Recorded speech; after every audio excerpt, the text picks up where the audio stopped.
breath work or breathing is not just about breathing. It's kind of the way in, right? If someone's breathing up into their chest or their shoulders, that's not just about the distribution of air in their lungs. It's also going to dictate, well, what part of my nervous system is active? Stress is the inflammation that robs us of life, energy, and happiness. Our typical solutions for gut health and hormone balance have let a lot of us down. We're over-medicated and underserved. At The Less Stressed Life, we're a community of health-savvy women exploring solutions outside of our traditional Western medicine toolbox and training to raise the bar and change our stories. Each week, our hope is that you leave our sessions inspired to learn, grow, and share these stories to raise the bar in your life and home.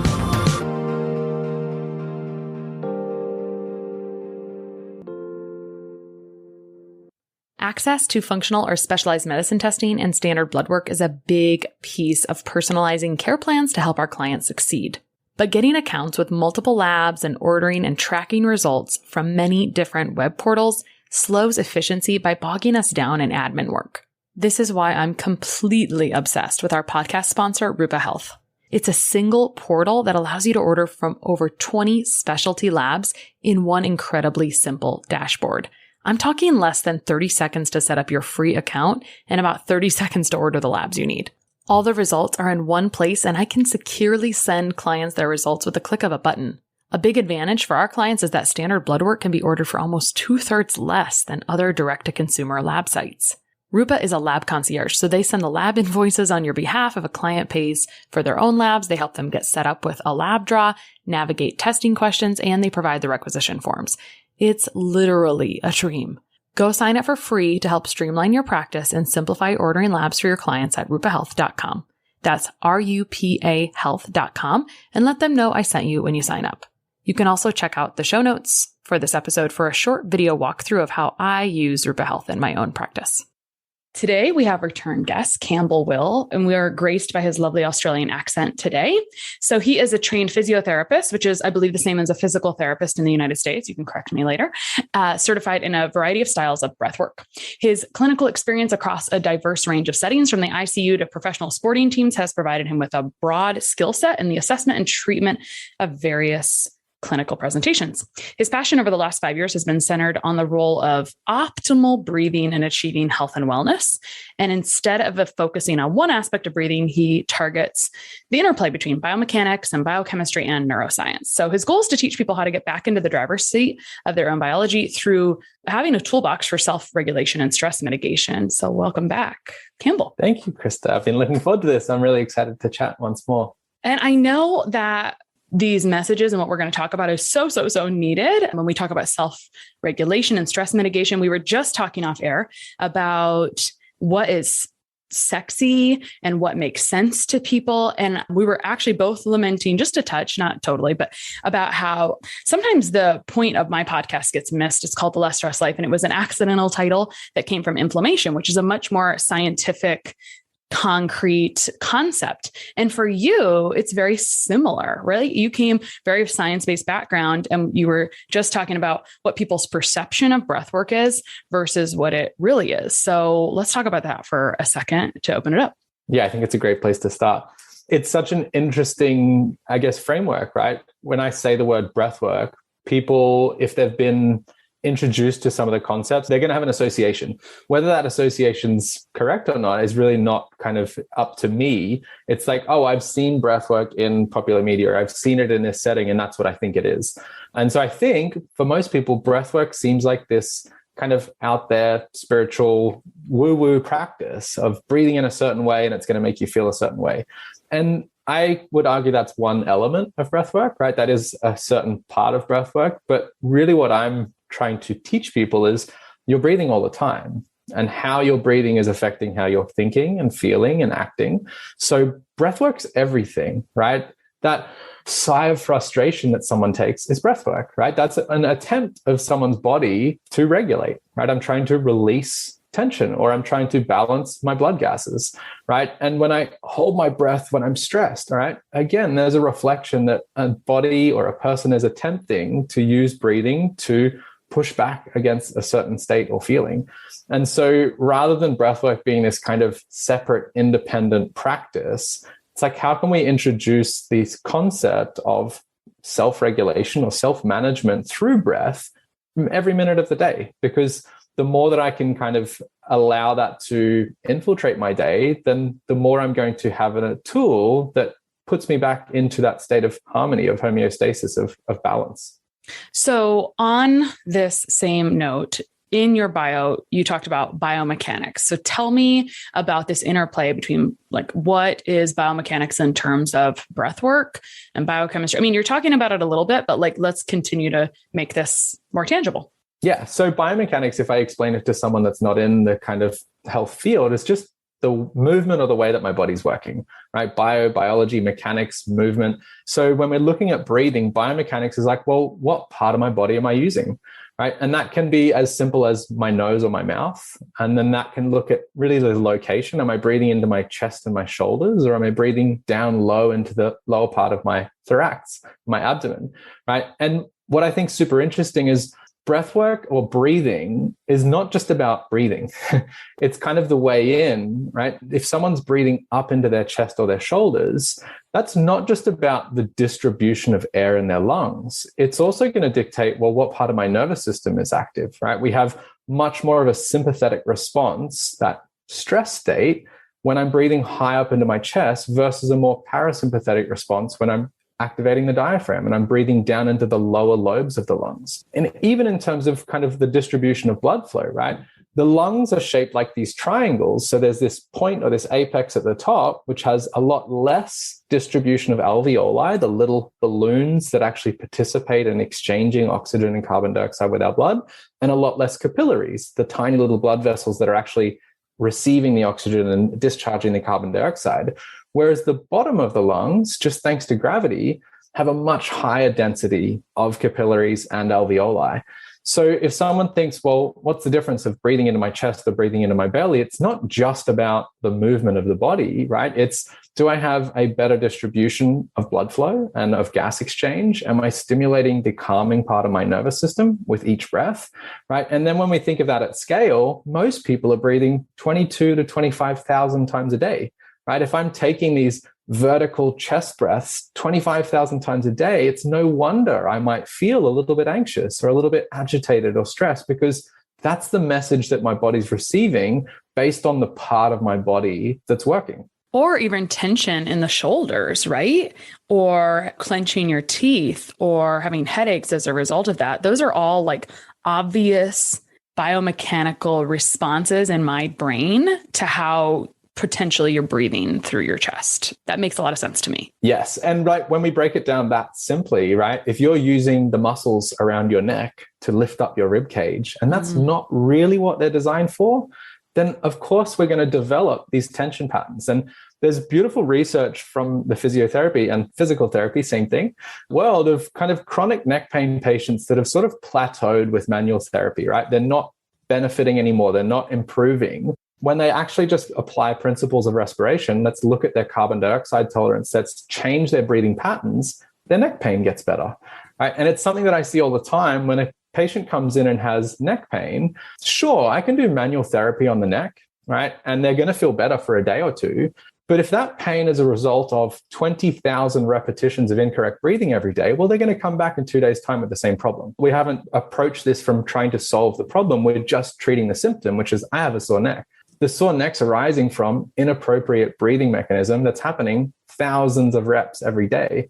And so when I look at someone's neck pain now, the first thing I do is let's actually have a look at your breathing, because someone may be with me as a client or a patient for 30 or 40 minutes in a day. What they're doing for the remaining 23 hours and 20 minutes is much more important, right? And so that's where I think breathing can be this really overlooked mechanism of, well, why do you have neck pain? Why do you carry tension in your shoulders? Why is your jaw always clenched? Maybe it's a reflection of your nervous system, or your physiology is a little bit out of balance. So this same discussion touches basically everything. We're talking about it in terms of neck pain, but if, I love to talk about this topic, so I'll leave it brief, but, I remember the time I had lower back pain, but it was a switching of like literally normal tennis shoes would cause a little bit of a lift or an incline. And so any type of chiropractic or physical therapy couldn't correct it if all day I was walking around on over 7 millimeters in the heel that was creating a little wedge in the back. In a very similar way, we're talking about chronic neck pain again, but I've interviewed people who do pelvic floor health, and the anecdote is a lot of breath work often, to strengthen those muscles, because the breath is huge for muscle strengthening overall. So this is creating a really tangible consideration, for pain and this physical aspect that is so important, because we think about breath work. I always talk about that we can address pretty much every symptom through this triad, right? From the nutritional triad, which can mean a lot of different things, from the structural triad, which might mean, adjustments. It might mean physical therapy. So some kind of structural thing might be a changing of the shoes, right?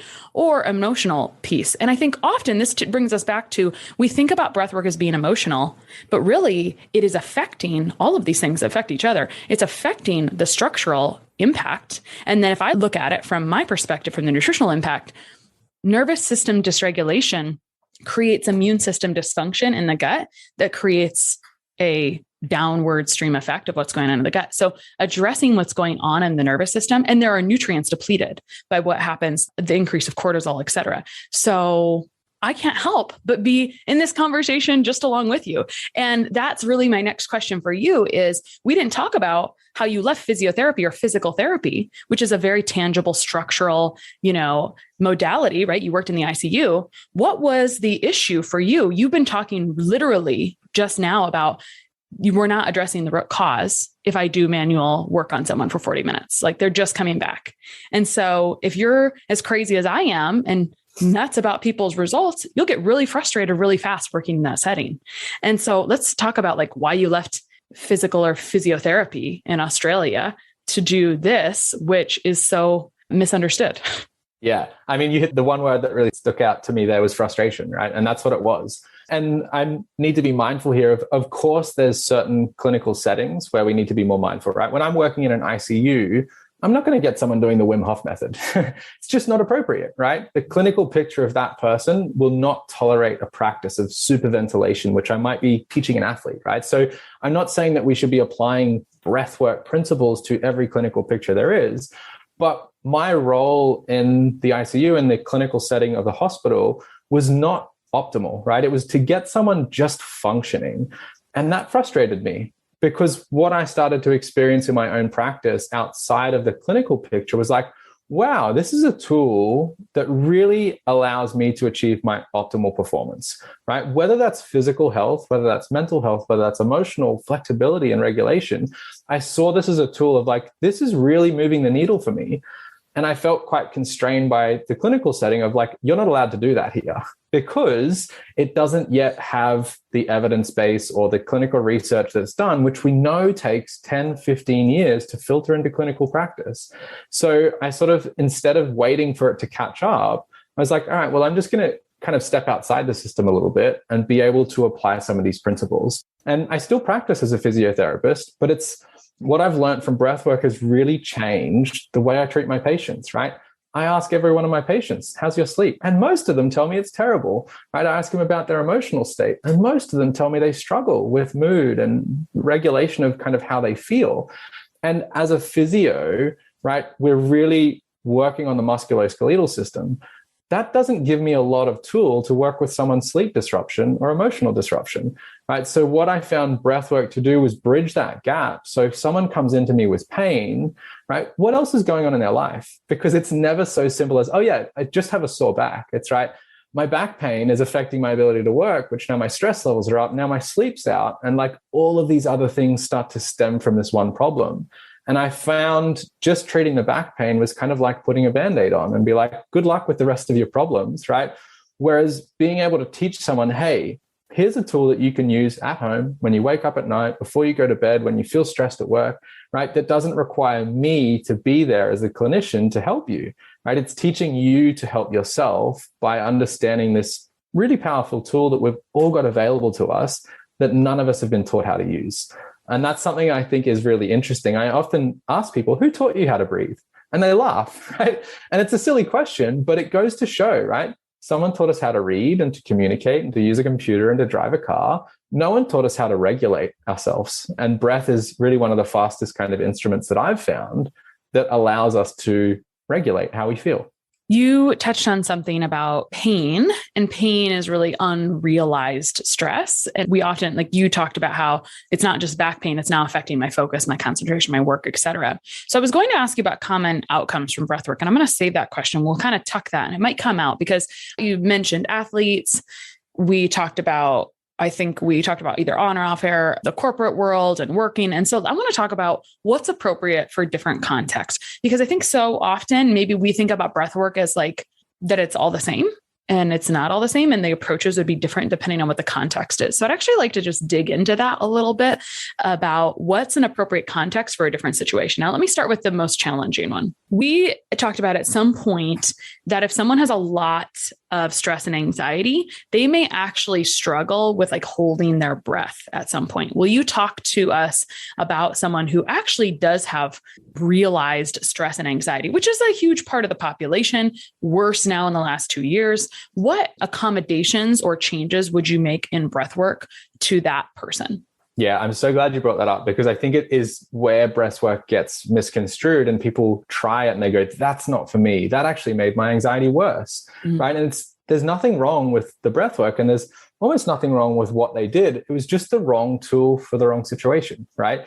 Let's think of stress and anxiety as a state of the nervous system, right? As someone in that kind of heightened sympathetic arousal.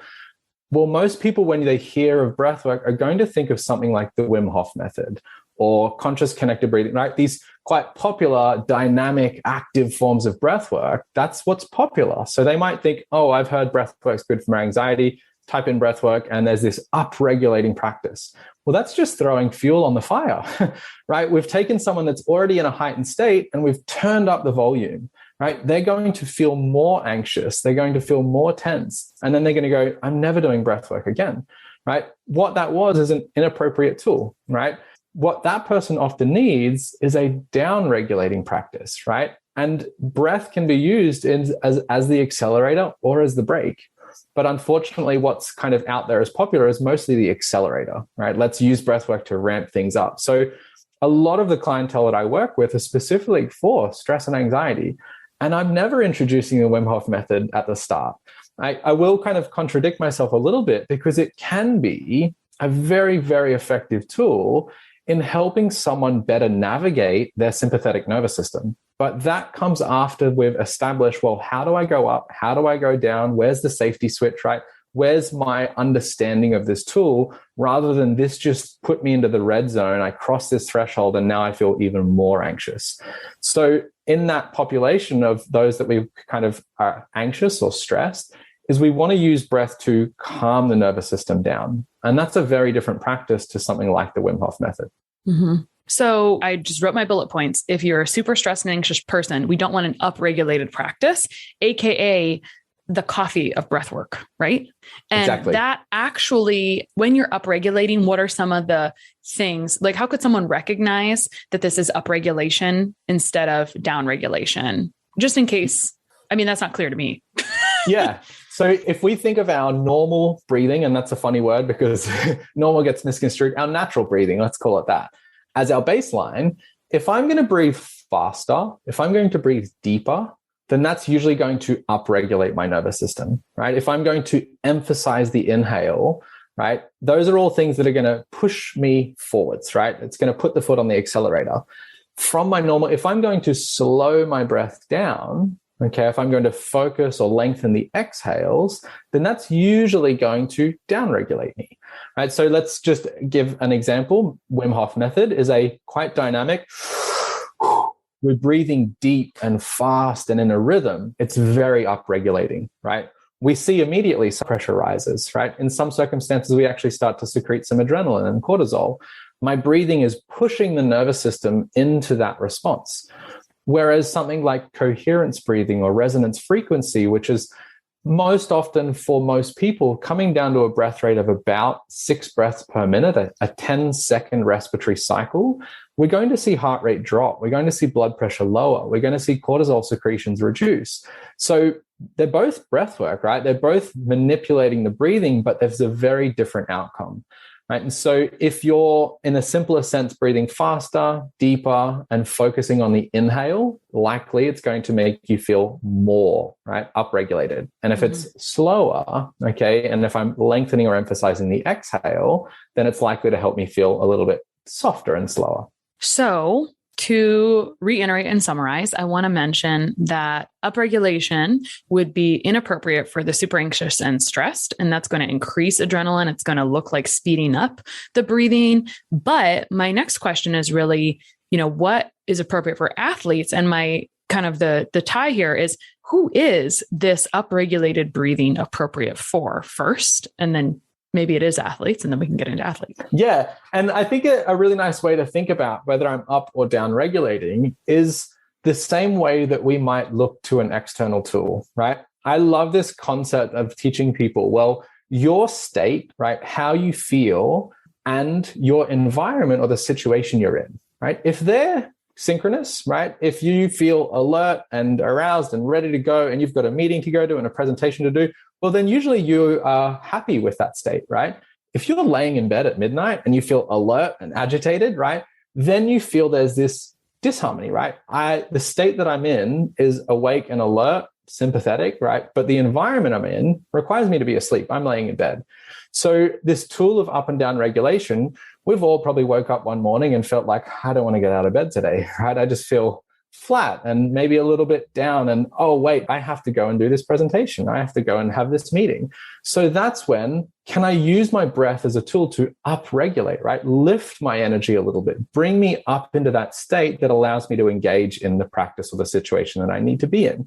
So because sometimes what it sounds like is the sympathetic nervous system is bad and the parasympathetic nervous system is good, right? And that just completely misses the context that the sympathetic nervous system is critical, right? It wakes you up in the morning. It allows you to exercise. It allows you to complete tasks and manage deadlines and do all these things. So it's more so, well, when do I need to be in that state, right? If there is something that's requiring me to be energized and attentive and focused, then that's when an upregulation practice can be really beneficial. And so it's really about kind of finding, well, what state do I need to be in for the situation that I'm in? Do I need to bring myself up? Do I need to bring myself down? Or am I in the exact right place? So the real context or the tangible feeling is that upregulation is appropriate when you need energy, and downregulation is appropriate it can be appropriate. So upregulation is not appropriate for everybody all the time, right? Especially if there's already a lot of stress and anxiety, but downregulation can be appropriate for pretty much everyone. But we think about that as a calming down state, right? So upregulation is like for awake alertness time, downregulation is for sleeping time, let's say, or just needing to even be more calm through our day. Exactly. So even that, just taking the edge off, right? Maybe I'm a little bit too aroused and my mind's a bit too racy, right? Downregulation doesn't mean you're going to go comatose and go to sleep, right? It's just kind of like, maybe I need to come down a little bit. And it's really interesting when we kind of tie the nervous system states into kind of mental states, right? Parasympathetic is that creativity. It's that lateral thinking. It's me kind of, instead of being that focal, problem-focused, trying to solve this problem, parasympathetic is more of that, like, well, let's look at this problem from different angles. So I think there's so much nuance to the state that I'm in, and we think of it as more of a black and white kind of. Sympathetic is go, go, go, and parasympathetic is slow, slow, slow. But there's so much more that comes with either of those states. And it's really a spectrum, right? It's not one or the other. It's kind of like I'm situated between these two poles. And do I need to move myself up a little bit or move myself down a little bit to match the circumstance that I'm in? I love it. So we have now talked about what's appropriate for stress and anxiety, and then got off on the tangent on upregulation, downregulation, which was so appropriate to do. I was thinking about what is tangible. This is the downregulation is handy. I have this feeling a lot. And there is this funny meme where it's like the shakes when you drink like a giant coffee and didn't eat anything. And so I always have to, like, one, you eat with your coffee. Two, I am the kind of person who doesn't really need more than one shot of espresso per day or at a time. And if I do, I would need the antidote of downregulation of my nervous system in order to function the best without being like all wound up and shaky. So I often use the coffee as an example because people, again, when I'm trying to educate someone about the nervous system, I think storytelling and analogies is really helpful. So I explain that exactly, right? You're feeling a little bit flat in the morning. What do you do when you need to feel a bit more perky? People always say, oh, I have a coffee. Great. You get home at the end of the day and you've had a bit of a stressful day. What do you do to wind down? They say, I have a glass of wine. I'm like, great, right? There's your up regulation and your down regulation. Currently, we're using an exogenous, kind of an external tool, right? I need a coffee to pick me up and I need a wine to wind me down. Well, we can not necessarily replace, right? I'm not saying get rid of the coffee and get rid of the wine. I enjoy a coffee in the morning and I enjoy a glass of wine every now and then. But to also have an ability of, I need to pick me up and it's 2 p.m. I don't want to drink a coffee because that's going to keep me awake until 2 a.m. Can I use my breathing to bring myself up? And maybe I don't want to have a glass of wine today, but I had a stressful day and I'm feeling a little bit wound up. What can I use to just calm my nervous system down a little bit? That's where I think breath is so appropriate because there's no side effects, right? It doesn't require any equipment. It's nearly instantaneous. And there's quite a low barrier of entry, right? Once you understand where the accelerator is and where the brake is, now you're starting to work with your nervous system rather than I feel out of sync and I need that glass of wine to help me calm down at the end of the day. Mm-hmm. No, I love that. Okay, so let's get into what's appropriate for other types of situations. And we were going to talk about athletes next. And you mentioned the word superventilation. So tell us what you do differently for someone who's anxious and stressed versus someone who's an athlete and you're trying to improve performance. Yeah, so that's kind of where I step from biomechanics more to biochemistry. And one thing I will say before we go any further than that is these are kind of like your triad, right? When you change nutrition, it's probably going to affect emotions. When you change emotions, it might affect. Same with when I change biomechanics, that has an immediate effect on biochemistry and an immediate effect on the nervous system. Mm-hmm. But in terms of if we step away from just looking at biomechanics, specifically with athletes, it's really around optimizing biochemistry, right? Without going too far into the weeds of respiratory physiology and cellular metabolism, right? Our ability to get oxygen, right? We all think of breathing as just bringing air into the lungs, but the next step is getting the oxygen from the lungs to the mitochondria. And that's an interesting journey that's very reliant on carbon dioxide, right? Oxygen gets all the fanfare and the popularity, but really on a biochemical level, it's CO2, carbon dioxide, that plays this critical role in actually delivering oxygen into the mitochondria. And so when we're thinking about performance, and we'll be thinking about that on the sporting field or really just my body performing at its best, that's really dependent on ATP, right? Cellular energy. That's the thing that's pumping in and out of the cell and keeping your heart beating and digesting your food. That's the real energy that my body works on. And very interestingly, my ability to move oxygen from the blood to the tissue is really dependent on my relationship with carbon dioxide, right? And this is where it becomes very interesting in terms of, well, how have you been breathing for the last couple of decades, right? We develop our own unique relationship, right? If I work with someone that's habitually breathing through their mouth and they have done so for 10 years, right, then they've got a low tolerance to carbon dioxide because when I breathe through my mouth, I simply offload more of that gas. When I breathe through my nose, I retain some of that carbon dioxide. So all of a sudden, I've got a difference in, can I get the oxygen out of the blood into the cells or is it stuck? There's this very interesting phenomenon called the Bohr effect. And unfortunately, it is a little bit boring if you don't like respiratory physiology, but it essentially says we have to have carbon dioxide to move the oxygen out of the blood and into the cells of the body and the brain, right? Most of us think of oxygen, all right, and if you've ever been to the physician or the GP, right, and we put on an oxygen saturation monitor and they tell you you've got 98% oxygen saturations. That doesn't tell us how much of that's actually getting to the mitochondria, right? That's a different relationship. So when we're looking at performance, it's really how do I optimize biochemistry? And most of that comes down to reestablishing tolerance of carbon dioxide. It's very interesting because I see this really interesting parallel between the kind of athlete high performance and my anxious and stress patients. It's really about changing the relationship with carbon dioxide. You're anxious and stressed to hold their breath or to breathe really shallow, the carbon dioxide builds up in their blood. Immediately, they're going to feel like, oh, get me out of here, right? It is a very visceral feeling that they will tell me that feels like anxiety to me. And when I work with athletes and I say, how does it feel when you're 20 miles into that marathon, right? It's the exact same feeling. It's a feeling of too much carbon dioxide, right? But that's a relationship, right? That's a kind of unique tolerance that we all have. And so being able to improve someone's ability to tolerate carbon dioxide means we improve their ability to actually generate energy.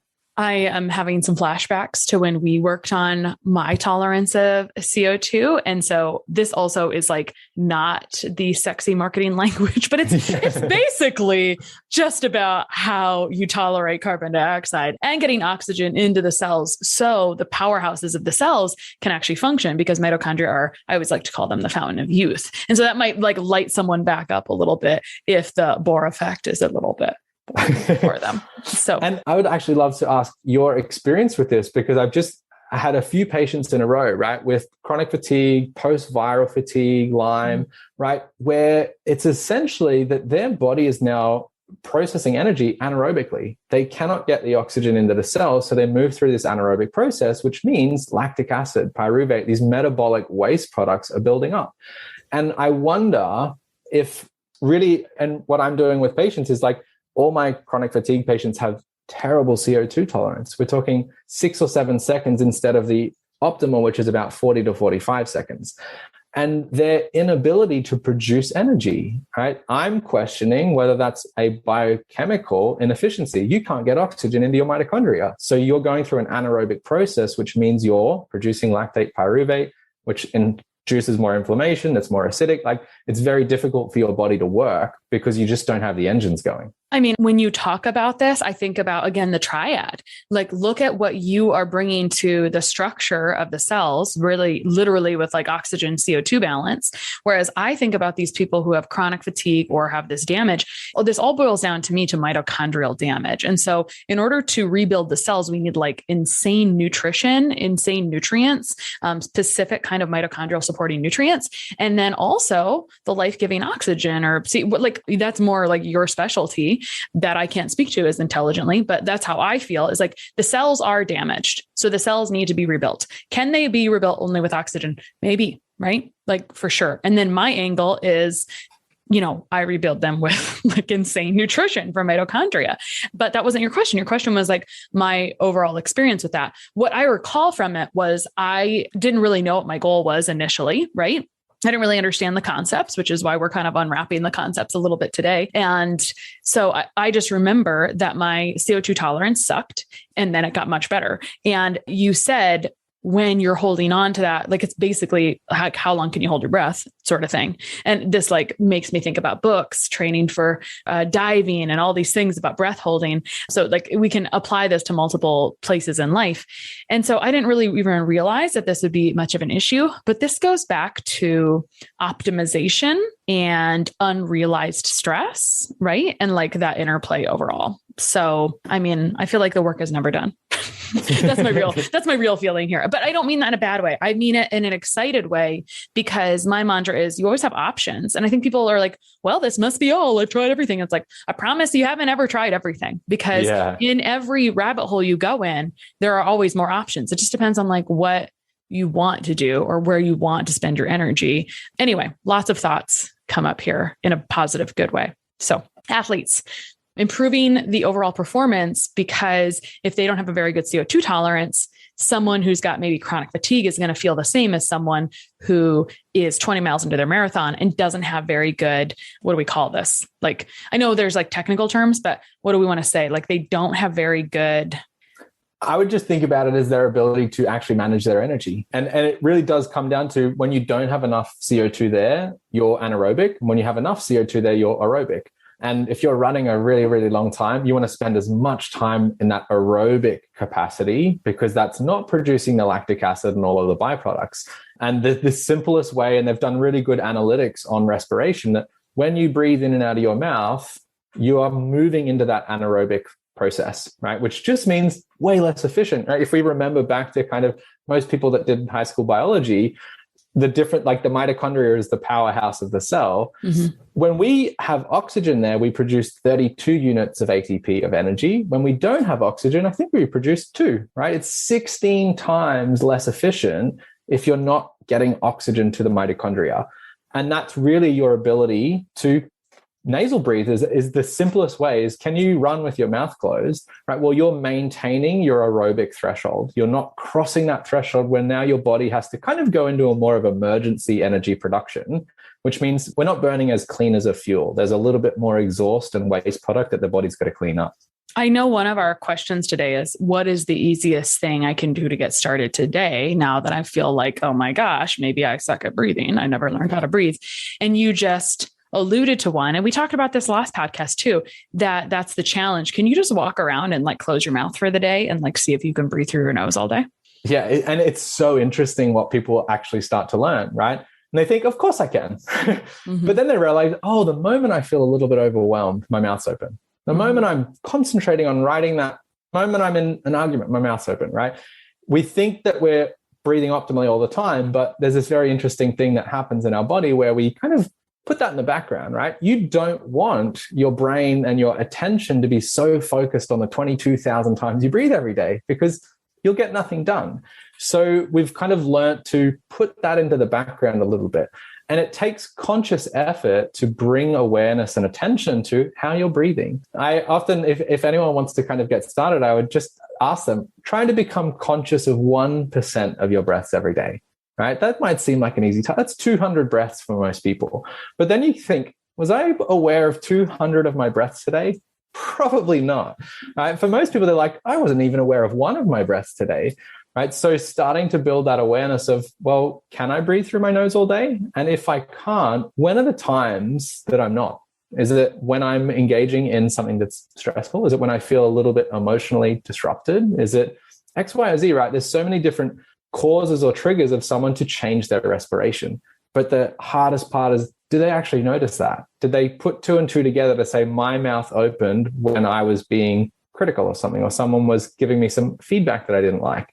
It's a very interesting door to open. And it's very interesting when other people point out things that you don't realize about yourself. I remember very early in my relationship with my husband, he'd be like, why is your mouth open? Like, why are you driving with your mouth open? Which I would have not noticed if someone had, like, I just remember he wasn't nice about it. So it struck me differently than if he was like, I'm gonna just close your mouth for you there. Anyway, but I also just think about sinus congestion. So many kids breathing through their mouth instead of their nose, which is an entirely different tangent related to our triad overall, for sure. So talking through appropriate breathing for different people, I want to set this up from a perspective of, I'm in this mastermind right now, which is basically entrepreneurs working on improving business processes. So successful people, right? I get to enjoy the company of other successful business owners and women. And a huge, huge, huge part of what we do is breathwork, actually, right? Because we're looking at our like inner voice, like inner guide, not just being told what to do by someone else, like what feels good, et cetera. So I view breathwork as such a positive. And actually, as I was reflecting, as you were talking earlier, I haven't really been to a high vibe business event or like a high quality business event that didn't have some kind of breathwork actually involved, just to speak to some people really see the benefit here. But there are people who would say, I just can't do this. So if I could do something else, that would be better, right? Like it would be great if I had this easy button. And I struggle with this with clients sometimes because this mentality that you're really busy and you don't have time to do something. And so is there another option? Can I just take a pill for it? Is like, that's the toxic belief in the first place, like that I can't correct for someone.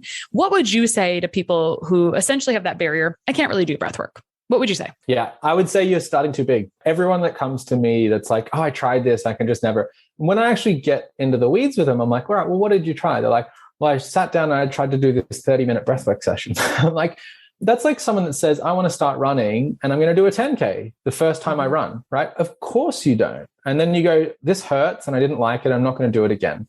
So what I really get most of my clients to do is let's start with 5 minutes, right? But let's be very diligent with that 5 minutes. Like, let's make a target that the next 10 days, you do not skip that session. Try to make it the same time, try to make it the same space.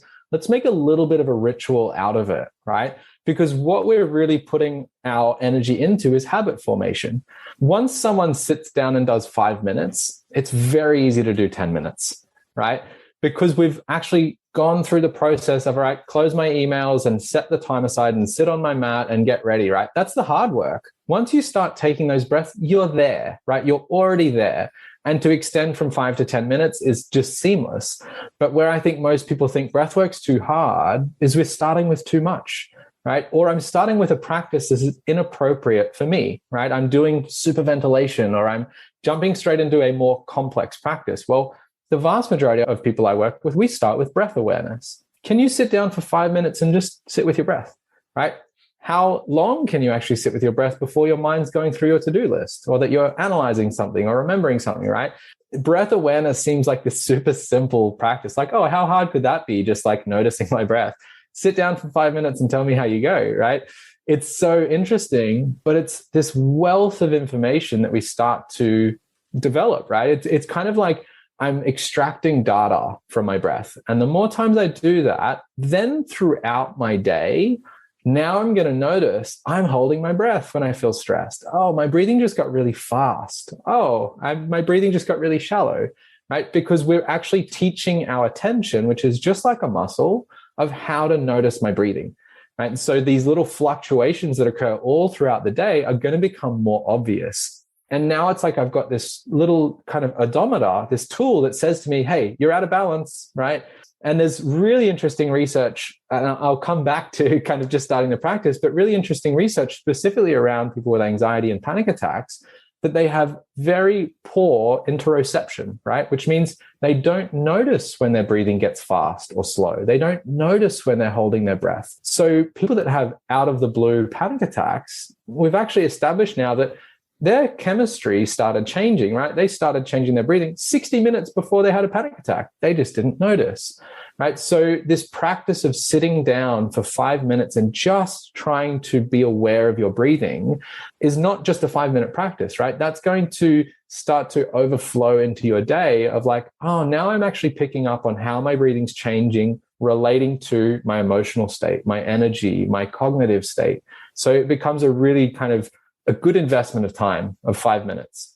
I love that. I love hearing that we're starting too big, because we see this with every single thing, right? It's like, I'm going to go really big. And then when we have trouble doing it, we're like, well, I failed again, And so, and you're talking about breath awareness, sitting for 5 minutes.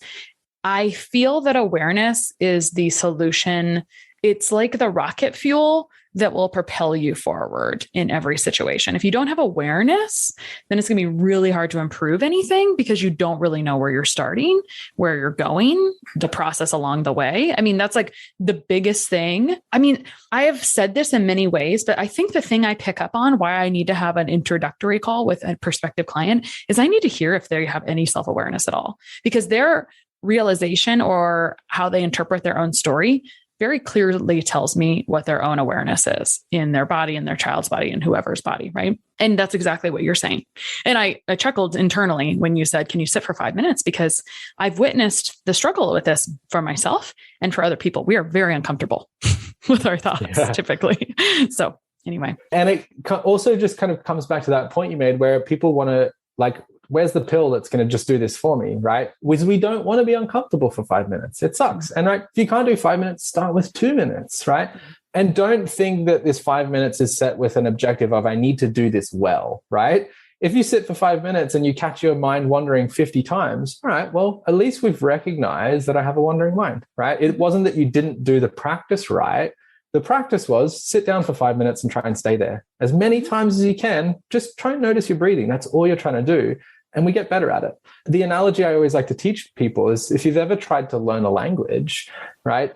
In the initial stages, if you're listening to a conversation between two people speaking Spanish, for example, right? You might pick up one word here and there, but you got no idea what they're talking about, right? But as you begin to learn, maybe you'll pick up a sentence, and then eventually you can start to grasp the theme of what they're talking about. And then eventually you can actually communicate. And breath awareness is the exact same thing. People that sit down for 5 minutes initially will be like, what am I being aware of, right? I'm not getting anything from this. Well, you don't speak the language yet, right? The longer that you do this practice, it's like, oh, now I'm starting to understand what my breath's telling me, right? As to the state that I'm in, right? Whether I'm feeling stressed or anxious, or whether I'm feeling calm and content. And so it's not always just sitting down for 5 minutes for the sake of sitting down for 5 minutes. you'll start to develop more of an understanding of how your breath is reflective of how you feel. And that's really where people start to see these huge benefits of, now I'm able to regulate my breathing, right? Awareness is so important, because if you're not aware, then what tool are you going to apply, right? Because you don't know. Well, do I need to slow down? Do I need to speed up? If you haven't cultivated awareness, then it's a guessing game. I love it.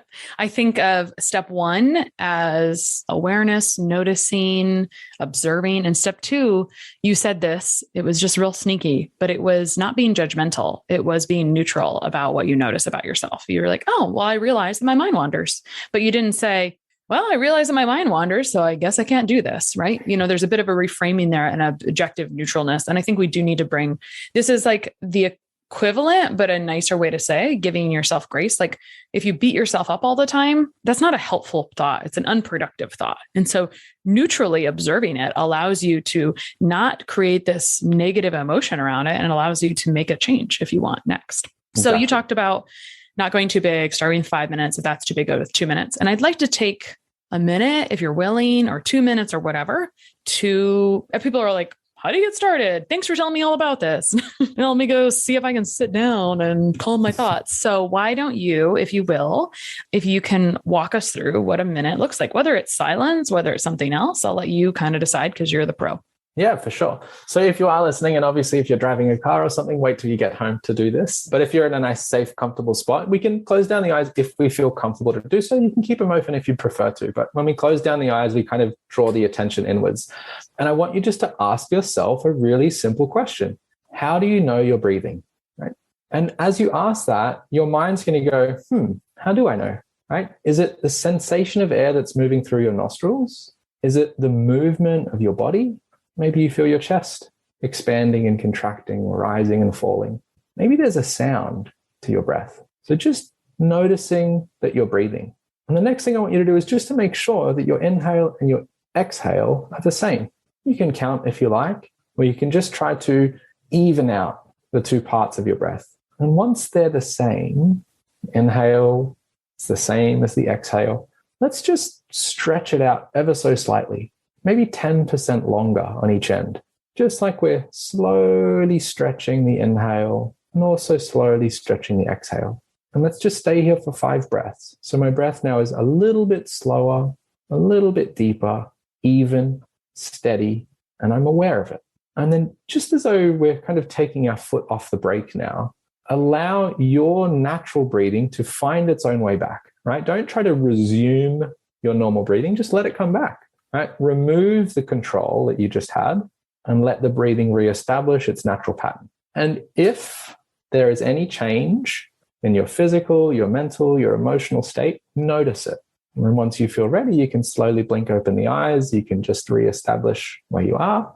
And you might notice, the light seems a little bit brighter, or the colors, or the sounds, or my awareness has changed. My perception has changed. That was really nice. Thanks. I didn't know if there was more that you need to say, but it was beautiful. I was like, oh, can we put this on a recording? Good. It is being recorded. All right. Campbell, where can people find you online?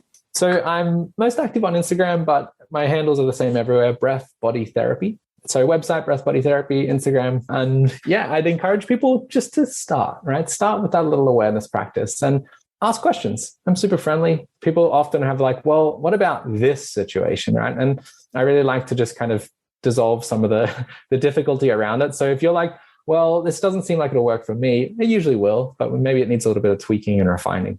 Yeah, I love that. Thanks so much. So I was on your website and we didn't talk about things to do for sleep. So maybe in a future episode, but there is a little opt-in there since I don't know what the stat is, but it's really like shocking of people that struggle with sleep. It's like the majority of the population. So I see that you have a guide on sleep and breath work. So people could check that out. And I put that up because you're right. Everyone struggles with sleep. Like it's something that I was just like, oh, this isn't like a here and there thing. It's like, you're the minority if you don't struggle with sleep. So I thought it's a nice way. And I think breathwork's something that's really easy just to ease yourself into that state that's more conducive of a nice restful sleep. Yeah. Thank you so much for coming back today. And I look forward to our next chat. Thanks, Krista. Sharing and reviewing this podcast is the best way to help us succeed with our mission to help integrate the best of East and West and empower you to raise the bar on your health story.